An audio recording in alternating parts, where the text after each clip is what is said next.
আসসালামু আলাইকুম। আরেকটি ব্লগে সবাইকে ওয়েলকাম। কেমন আছেন সবাই? এই তো আজকের ভিডিওটা দুপুর থেকে শুরু করলাম।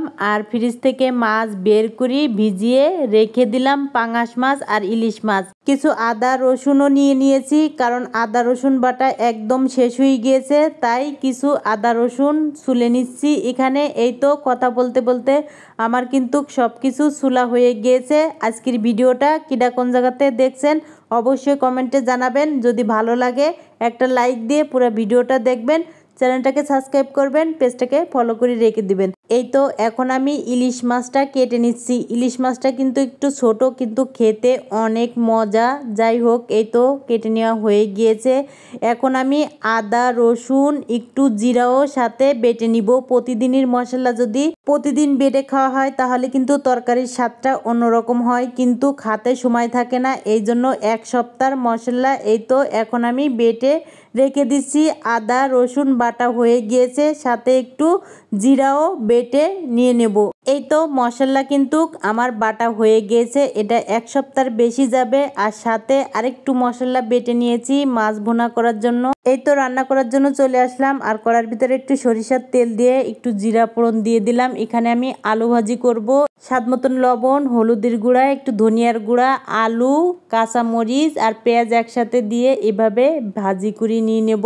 তারপর আর একটা কড়াই বসাই দিয়ে একটু পেঁয়াজ কুচি দিয়ে দিলাম। তারপরে এখানে সব মশলা দিয়ে দিলাম, আদা বাটা, রসুন বাটা, জিরা বাটা, দারচিনি, এলাচি, লং, হলুদের গুঁড়া, মরিচের গুঁড়া, ধনিয়ার গুঁড়া, স্বাদ মতন লবণ দিয়ে এই মশলাটা ভালো করে কষাই নেওয়ার পরে এখানে দিয়ে দিলাম পাঙাশ মাছ।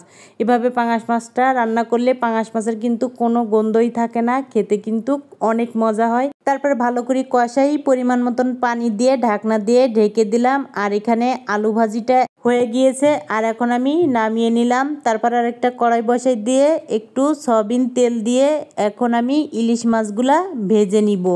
আর এই তো পাঙাশ মাছ হয়ে গিয়েছে, পাঙাশ মাছটা আমি নামিয়ে নিলাম। এভাবে পাঙাশ মাছ রান্না করলে খেতে অনেক মজা হয়। একদিন বাসায় ট্রাই করে দেখবেন, খেতে কিন্তু অনেক মজা। আর এই তো ইলিশ মাছগুলা ভাজা হয়ে গিয়েছে, এখন আমি নামিয়ে নিলাম। ওই তেলের ভিতরে কাঁচামরিচ একটু ভেজে নিলাম। তারপরে হলুদের গুঁড়া, মরিচের গুঁড়া, ধনিয়ার গুঁড়া, স্বাদ মতন লবণ, একটু রসুন বাটা আর একটু জিরা বাটা, সামান্য একটু পানি দিয়ে মশলাটা একটু কষাই নেওয়ার পরে এখানে ইলিশ মাছগুলো দিয়ে আরও কিছুক্ষণ কষাই নেওয়ার পরে পরিমাণ মতন পানি দিয়ে ঢাকনা দিয়ে ঢেকে কিছুক্ষণ রান্না করি নেওয়ার পরে এই তো এখন আমি নামিয়ে নিলাম। আর আজকে দুপুরের খাবারে আলু ভাজি, পাঙাশ মাছ ভুনা আর ইলিশ মাছ ভুনা। তারপরে এখন বিকেলে যাব একটু ছেলের কাছে। এখানে একটু স্যুপ নুডলস রান্না করতেছি ছেলের জন্য বিকেলের নাস্তায়। এই তো রান্না করা শেষ হয়ে গিয়েছে, সাথে কয়টা খেজুর নিব আর একটা আপেল।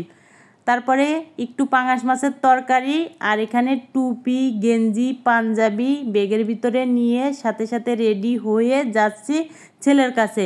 আর ছেলের কাছে আসার পরে দেখি সে এখনও বাড়ায় নাই, একটু দেরি হবে মনে হয়। আর আজকের ভিডিওটা এই পর্যন্ত। সবাই ভালো থাকবেন, সুস্থ থাকবেন। আজকের মতন বিদায় নিব।